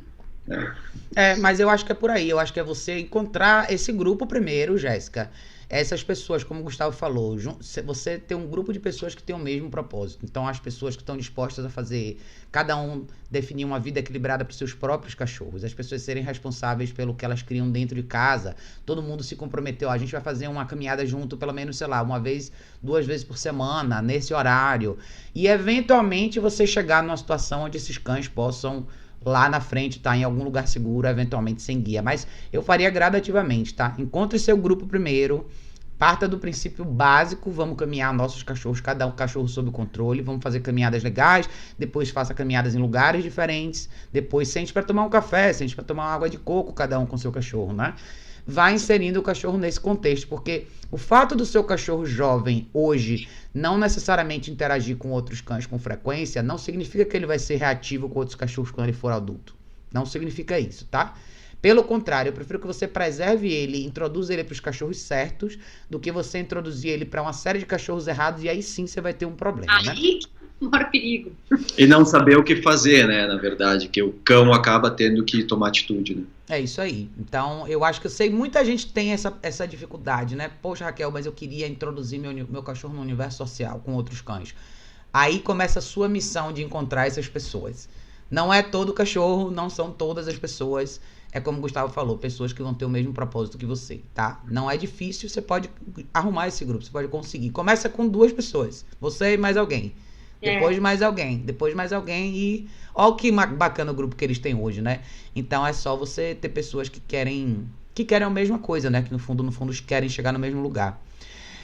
Tiago tinha deixado uma pergunta aqui. Parabéns pelo trabalho. Quem me indicou e falou pra procurar você foi o Jeff do Solid Canine Training. Que massa, Jeff, é sensacional. Temos que trazê-lo pro Brasil. Treino cães em Florianópolis. Parabéns novamente pelo trabalho. Tiago, maravilha, sensacional.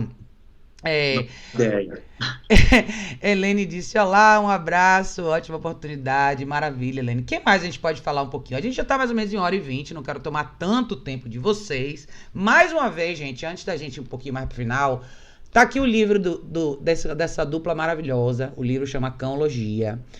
Gente, a cópia física, como é que vocês fazem? Ó, tem o link da Amazon que eu sempre mostro pra vocês. Como é que vocês preferem? Pode pedir por e-mail? Como é que é, Gustavo? O link da Amazon é só pro e-book, né? É pro e-book, tá. O e-book. A física, hoje eu tô mandando para quem me envia e-mail. Ou pelo Instagram, tem o Instagram do livro também, né? Deixa eu mostrar pro pessoal o Instagram do livro, tá? Quem quiser o Instagram do livro, tem o Instagram deles aqui, que vocês vão, se vocês quiserem, vocês podem saber também, mas eles têm o Instagram da Cãologia só separado, vou mostrar aqui pra vocês. Vocês podem entrar, e aí vocês podem entrar em contato direto com eles aqui.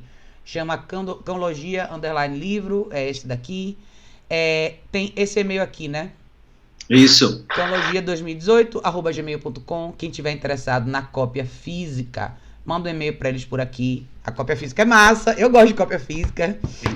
Com certeza. Eu gosto da cópia física, então tem bastante coisa bacana. Vocês vão ver alguns pedacinhos das coisas do livro que eles colocam aqui, mas se vocês tiverem afim do livro, cópia física aqui. Se vocês quiserem o livro em formato de e-book, da Amazon tem também. Tem um linkzinho no meu site, tem no site deles, tá em todo lugar, é só procurar, entrar na amazon.com.br e botar Cãologia, vocês acham, tá?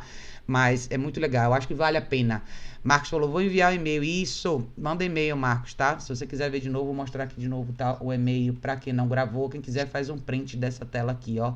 cãologia2018@gmail.com, tá? Manda um e-mail direto pra eles. Eles vão passar pra vocês as informações aí sobre o livro. Agora, gente, antes da gente finalizar, a pergunta é, quando vai ter outro curso de vocês? Todo mundo pergunta. E no Sul, quando vai ter curso? E aí, gente? Tem planos? Não tem? Como é que vocês estão? Então, para agora, a gente não tem nada marcado. O normal era a gente fazer 1 a 2 por ano, ali por março, abril e em novembro. Novembro sempre saía. Agora, para esse novembro, a gente não tem nada marcado, mas temos que pensar sobre isso. Vamos pensar sobre isso, hein? Eu acho legal, o pessoal sempre me pergunta, na verdade, tem gente de outros lugares que perguntam, tem um pessoal que gosta muito do trabalho de vocês, acho legal fazer, e vamos amadurecer essa ideia. Eu acho muito bacana o pessoal participar conhecer mais isso aí, né? Nosso workshop também é entre 10, 12 pessoas, e ele consiste em 2 dias, no qual a gente começa com um exercício pela manhã. O workshop vai das 9 da manhã até 6, 7 horas da noite. E o cão, ele fica junto 100% do tempo.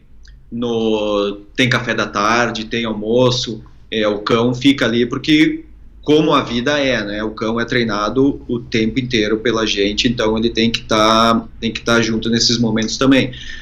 Durante as partes do dia que o sol é mais forte, então a gente tem a parte teórica, no qual eu dou algumas palestras, a Tanara dá outras. Então, quando o sol fica mais ameno, que seria no início da manhã ou no final da tarde, a gente tem toda a parte prática, né? Legal. Não, é muito bacana. Eu acompanhei, assim, pelo que vocês postaram das outras vezes, achei bem legal. Tinha uma menina aqui do meu canal que assistia meus vídeos, ela foi no curso de vocês. Ela gostou bastante, ela falou super bem, achou sensacional. Então, não deixem de avisar quando tiver outra, tá? A Jéssica mandou mais um complemento da pergunta dela. Ela falou assim, legal, pessoal, responderam a pergunta. Só para dar mais detalhes, tem uma mistura de pitbull e sei que socializei da maneira errada por falta de estrutura na cidade e medo dela ficar agressiva. Hoje estou lidando com as consequências que é agitação e ansiedade diante de outros cães. Então a Jéssica foi a que tinha perguntado sobre como introduzir o cachorro dela no contexto social sem ter esse grupo, né? E aí ela falou que no final das contas acabou acontecendo isso, né? Ela falou que ela é uma mistura de pitbull, que ela socializou da maneira errada por falta de estrutura na cidade e medo dela ficar agressiva, e que hoje ela tá lidando com as consequências que é agitação e ansiedade diante de outros cães. Então, olha, eu vou dar meus 2 centavos, tá? Eu acho que assim, não importa o tempo que já passou, tá? Agora olhe pra frente e faça o melhor que você puder daqui pra frente. O que é legal? Você identificou o quê? Que você tem uma cachorra mais agitada, uma cachorra super ansiosa diante de outros cães. Veja como a sua cachorra se comporta de forma geral e comece a trabalhar nisso, tá? Eu não me adiantaria agora nesse primeiro momento em eu quero conhecer outros cachorros. Primeiro, eu focaria em ter sua cachorra sob controle. E aí depois você vai dando um passo de cada vez, tá? Eu acho que ao longo da vida não faltam oportunidades pra você conhecer pessoas legais com cachorros legais. Mas eu acho que o de todo dia é você lembrar Como é que eu posso fazer para melhorar a minha vida com o meu cachorro hoje? Se o meu cachorro hoje tá agitado na rua, na presença de outros cães, o que é que eu preciso fazer de diferente? Vocês, o que vocês acham, gente? O primeiro passo dela hoje seria fortalecer a liderança, em primeiro lugar. Depois trabalhar a agitação e depois que ela tem isso sob controle, aí pode começar a levar na presença de outros cães. Pode começar longe, vai se aproximando com o tempo. Ela tem que conseguir controlar a agitação do cão a uma distância razoável. Sim. Quando essa distância razoável for fácil, ela começa a se aproximar, sempre trabalhando nas primeiras nuances da agitação, controlando o início da agitação sempre. Porque ela tem um cão forte e ela não pode medir força. Então, sempre trabalhar com o cérebro do cão e manter ele o mais tranquilo possível.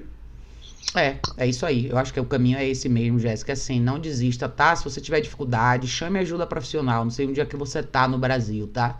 Mas se você tiver dificuldade em começar o seu trabalho, chame ajuda de alguém.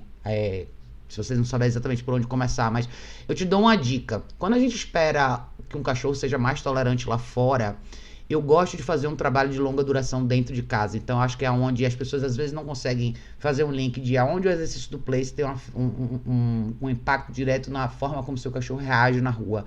Se você começar a trabalhar esse exercício dentro de casa e você começar a introduzir pequenas distrações, você vai conseguir talvez identificar aonde começa essa intenção da sua cachorra, ou seja, esse alerta. Esse alerta surge com o quê? Se você estiver na sala, ela estiver no place há meia hora e de repente, sei lá, você jogar uma meia pro outro lado da sala, isso já traz o alerta para ela. Se você andar pela casa, se você for no seu quarto e voltar, e se a campainha tocar. Então, trabalhe essas distrações aos poucos e vá aprendendo a corrigir sua cachorra na intenção. Isso vai fazer toda a diferença para você lá fora, tá? Porque lembre que os outros cães vão ser só mais uma distração. Tem uma série de outras distrações que podem deixar sua cachorra agitada. Pode ser uma meia rolando, alguma coisa que caiu no chão, uma criança correndo uma bicicleta, todas as outras coisas. Então, trabalhe sua cachorra nisso. Acho que isso vai fazer toda a diferença para você, tá? Vocês querem complementar mais, gente, em relação a isso ou não? A Elaine disse assim: essa sugestão também pode ser aplicada para aproximação de crianças em um caso semelhante. Pode. O que vocês acham, gente? Claro. Eu acho que quando a gente fala de criança, como qualquer outra distração, primeiro o seu cachorro observa, respeita e, quiçá, se for o caso, amanhã interagir da forma como você acha que deve, tá? Com meus cachorros aqui, eu faço muita questão que elas absolutamente respeitem a presença de crianças. Então, a primeira regra é observar e não interagir. Estar bem, conseguir relaxar no ambiente onde tem criança. Eu acho que é por aí. E assim, eu acho que o outro lado da história da criança é assim, evite incentivar, e eu vejo muitos pais fazerem isso, né?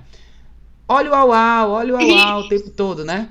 Olha que bonitinho o au-au. Então, a criança, naturalmente, não vê o cachorro como evento. Não vê. Se você pega uma criança novinha que é criada junto com o cachorro, a criança, tipo, não tá nem aí. O cachorro tá ali, massa, entendeu? Mas quando você tem uma criança que o pai e a mãe estão sempre, olha que bonitinho, olha o au-au, olha o au-au. A criança vai, tá bom então, au-au, entendeu? Então, se você tiver um filho, se for o seu caso, não sei se é, tá? Mas se a criança for sua, não faça do cachorro um evento. Deixa o cachorro ser mais um membro da família e ponto. A criança naturalmente vai se interessar por outras coisas. O seu papel vai ser só advogar pelo espaço dos dois, da criança e do cachorro. Então, o cachorro não pode invadir o espaço da criança, a criança não pode invadir o espaço do cachorro. Uma vez que isso é estabelecido, sua filha ou filho, daqui a pouco está interessado em milhões de outras coisas. A criança vai transitar ali numa boa, entendeu? Então, eu só dou esse alerta porque eu acho que isso acontece bastante. Esse negócio de olha, não é, gente? É muito comum. Toda hora tem isso, né? Marcos disse, place, é isso aí, Marcos. Muito place na vida da gente. Jéssica falou, sim, o place tem sido milagroso. Já estamos trabalhando tem uns 2 meses. Maravilha, Jéssica, sensacional. Marcos falou place com duração, depois com distração. Isso aí, Marco. Helene disse, o desejo é só que não seja mais reativo. Sobre a criança, você falou, né? Helene, na verdade, assim, você falou, a cadela é de um amigo e reage a qualquer criança. Então, primeira coisa que eu vou te falar, a cadela é de um amigo seu. Eu entendo total que você tá super preocupada com ela, massa. Mas ele é o dono da cachorra. ele tem que estar tão preocupado com isso, ou mais do que você. Eu sempre falo que o dono do cachorro é a pessoa que tem que estar preocupada com a situação e tem que querer resolver. Eu tô te falando isso porque às vezes a gente se envolve com casos de outras pessoas. Eu até comentei isso numa live dessa semana. Pra gente, a gente olha e fala, cara, isso é um problema, tem que ser resolvido. Se não for resolvido, um acidente vai acontecer. Porém, a realidade é o cachorro é dessa pessoa. Essa pessoa, dona desse cachorro, tem que ser a pessoa mais preocupada com essa situação. Porque ele é a única pessoa que pode fazer isso acontecer. É ele, a cachorra vive com ele, tá? Eu acho que se a cachorra já apresenta uma reatividade maior em relação à criança, ele precisa buscar ajuda de verdade. Ele precisa virar essa chave, tá? Então, a gente que tá de fora só pode sugerir. E eu tô falando assim, porque eu imagino que você seja uma pessoa próxima dele, né? E aí você talvez esteja preocupada que um eventual acidente pode acontecer, e pode mesmo. Mas então, se fosse você, teria um diálogo bem aberto com ele. De verdade. Porque essa consciência tem que ser dele. Eu falo isso porque durante muitos anos eu me preocupei muito com situações de cachorros de outras pessoas. E isso consome muita gente. Só que você não tem o poder de decisão. Quando o cachorro não é seu, não adianta. Você pode se preocupar o dia inteiro. Você pode dar conselho de graça o dia inteiro. Se a pessoa não quiser mudar, ela não vai mudar. E o cachorro, infelizmente, muitas vezes paga o preço. Mas eu acho que a gente tem que ser responsável pelos nossos cachorros. A gente pode aconselhar e falar o que a gente acha, mas o cachorro só vai mudar se quem vive com ele mudar junto. Eu acho que essa é a minha opinião. O que é que vocês acham, gente? É isso aí, nossa. Infelizmente a mudança, a mudança, ela tem que vir de dentro pra fora, né? Ela vem da pessoa, né? Você não pode forçar a pessoa a mudar. A pessoa tem que querer, mas muitas querem quando o problema já tá bem grande. Às vezes, infelizmente, acaba acontecendo da pessoa só perceber quando a coisa realmente já saiu fora do controle, né? E aí é quando o caso já ficou perigoso demais, é quando a pessoa já, às vezes, não tem grana para investir num profissional, ou não tem tempo, ou não quer fazer, ou enfim, se vê diante de uma realidade que ela não quer encarar mais, e é quando eu falo que muitas vezes isso acaba custando a vida do cachorro, ou um acidente sério com a criança, e assim vai, tá? Ela disse, ele se preocupa e já me pediu sugestão, trabalho na área, mas devido ao porte eu nunca ajudei de maneira prática. Elaine, e assim, Elaine, legal que você tá sendo super honesta com você mesma e admitindo que de repente esse é um caso que você não tá pronta pra lidar. Não tem problema nenhum nisso, tá? É até melhor, mesmo você trabalhando nessa área, se é uma coisa que você não se sente confortável em fazer, não faça. Mas eu acho que peça pra ele procurar ajuda, de verdade, certo? Procure um profissional legal, alguém que esteja na área, que possa atender ele presencialmente, porque isso não é brincadeira, tá? Pode ser um acidente de verdade. Você tá falando de um cachorro super forte com a reatividade em relação à criança. Então, é uma mistura perigosa, tá? Pode ser bem problemática lá na frente, mas eu acho que é ele que tem que se preocupar mesmo e, assim, tem que ir além da preocupação. Ele tem que levar essa preocupação para a esfera da execução. Tipo, olha, realmente é um alerta, eu quero resolver, e eu vou resolver isso, tipo, essa semana. Eu vou arrumar um profissional legal, eu vou conversar com alguém. Essa semana eu vou resolver. Então, acho que é por ele. Mas eu rezo pra que dê tudo certo, tá, Elaine? Converse com ele, se você achar que deve, indica aqui, tem o canal aqui. Ó, manda ele comprar o livro, ó. Começa daqui já, né? Já é uma boa alternativa, tá? Everton falou assim, um cão equilibrado é usado como exemplo a ser seguido por um cão em desequilíbrio. Esse cão desequilibrado deve ser trabalhado separadamente ou de imediato ao cão equilibrado? O que é que vocês acham, gente? Tem que juntar os dois, né? O equilibrado dá um exemplo. Aí ele perguntou assim, esse cão desequilibrado deve ser trabalhado separadamente ou de imediato junto com o cão equilibrado? Jim chegou atrasado. Jim, você chegou no final hoje. Deixa eles responderem. Diga, Tanara, a pergunta do Everton. Depende da situação, né? Às vezes juntar é bom, às vezes trabalhar separado é melhor, depois juntar. Depende do caso, claro. Depende. Tem que avaliar bem e o quanto que tu consegue manter o cão equilibrado. Sim. Porque tem a transmissão social. Então, tanto um cão equilibrado pode ajudar um cão desequilibrado, como ele pode se desequilibrar. Então, tu tem que ser capaz de manter aquele cão equilibrado em um estado equilibrado para que ele possa passar a mensagem correta para o cão desequilibrado. Senão, se largar, simplesmente pode acontecer tanto o equilíbrio como o desequilíbrio dos dois, né? Qual tem energia mais forte e tudo mais. E facilita quando tu tem uma matilha equilibrada com mais que um cachorro, né? Tu tem vários equilibrados, então a força maior. o poder que eles têm para equilibrar um cachorro que está desequilibrado é proporcional, né? Exato. É que é como vocês falaram também, depende bastante do caso específico, né? Se a gente entrasse na esfera do que exatamente o desequilíbrio e quem é o cachorro que você tem, quem são os cachorros que você tem no contexto que podem ajudar, e é como o Gustavo falou, você tem que tomar cuidado porque às vezes um cachorro no estado errado pode ter uma influência grande no seu cachorro que tá super bem e amanhã, daqui a pouco você tem 2 cachorros com problema porque esse cachorro que veio com problema tem uma energia maior, mais tóxica, mais forte, que tem uma influência maior naquele contexto. Exato, e assim não, vai. não existe uma regra, É. não existe uma regra, não tem uma fórmula. Tem que avaliar, tem que ter a capacidade de avaliar. Eu acho que assim, até entra num papo legal. Jim, ai, Jim, você é muito engraçado. Ele cheguei atrasado. Ó, Jim falou assim, mas gosto bastante dessas lives que você traz outras pessoas. Eu vou trazer sempre, ó. Aproveite que você tá aí, que você que cobra todo mundo. Cobre eles, pra eles aparecerem mais aqui, viu, Jim? Pode falar aqui, ó. Quero que vocês venham mais. Eu acho que Helene disse, gente, muito obrigada. Tô no aguardo do meu livro pelo correio. Maravilha, Helene. Daqui a pouquinho chega aí. Eu quero pegar essa parte até desse caso que vocês falaram aí, que eu acho que é importante lembrar de reabilitação, como o Gustavo falou, não tem fórmula, tá? É uma coisa muito particular de cada cachorro. Cada caso é um caso, cada cachorro vive com uma família diferente, cada cachorro vem de um contexto diferente e depende muito dos olhos para avaliar. Eu acho que aonde eu queria chegar no finalzinho agora eu acho que a grande experiência, como é que a gente ganha experiência, né? Algumas pessoas perguntam isso. Eu vou dar a minha resposta, mas eu quero que vocês falem um pouco sobre isso. Eu acho que ao longo dos anos, eu acho que a melhor forma da gente aprender é trabalhando e observando os cachorros todos os dias. Eu acho que a gente pode fazer todos os cursos, os melhores workshops e aprender, e é super, hiper válido a gente aprender todo dia, ainda mais hoje que a gente vive na esfera de rede social, que tem muito mais conteúdo sendo distribuído com mais frequência, coisa que a gente não tinha acesso antes. Então, aprender é sensacional, mas eu acho que nada substitui o estar todo dia ali com os cachorros.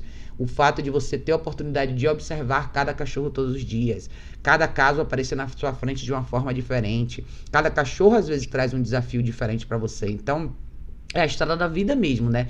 Que vai fazendo a gente ter esse olho um pouco mais aguçado. Quanto mais cachorros a gente atende, mais esperto a gente fica em relação a coisas diferentes que a gente nunca viu, né? O que vocês acham disso, gente? É o viver entre cães, né? Pode parecer clichê, mas eles são os professores, né?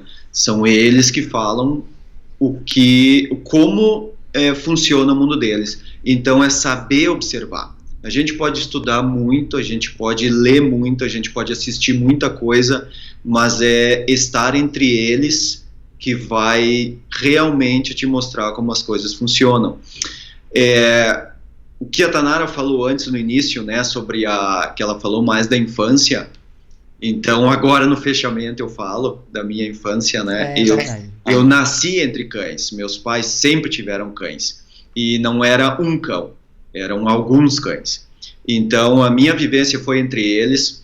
Era uma época muito diferente no qual o cão ficava do lado de fora, então eu gostava muito de fazer meus temas rápido para ir e ficar no meio dos cães, liberar todos os cães, deixar todos os cães juntos. Então eu aprendi muita coisa entre eles. Meu pai é um exemplo meu pai não trabalha com cães, né, mas ele conhece muito de cães e me ensinou muito sobre isso. Tinha cães que ficavam presos em outros locais, na empresa e tudo mais, e que eram agressivos, e eu queria tocar naqueles cães, eu tinha necessidade de tocar naqueles cães, fazer amizade, e ele me dizia, tu tem que chegar assim, assim, assim, e eu ia lá, fazia, e o resultado acontecia. Então eu tive muita essa influência. Eu lembro que quando eu aprendi a ler, o primeiro livro que eu li foi um livro de cães que eu tenho até hoje. O livro chama Todos os Cães, é uma enciclopédia sobre cães, e eu, com mais ou menos 10 anos, comecei a querer levar meus cães para o lado de fora do portão, e isso foi uma coisa bem complicada, porque eles eram muito mais fortes do que eu. Então eu sempre brinco que eu conseguia sair com eles do portão, mas eu não conseguia voltar. Porque eu era muito pequeno, eles eram muito fortes, e eu lembro de ficar 2, 3 horas na rua com eles e voltar só quando eles queriam voltar.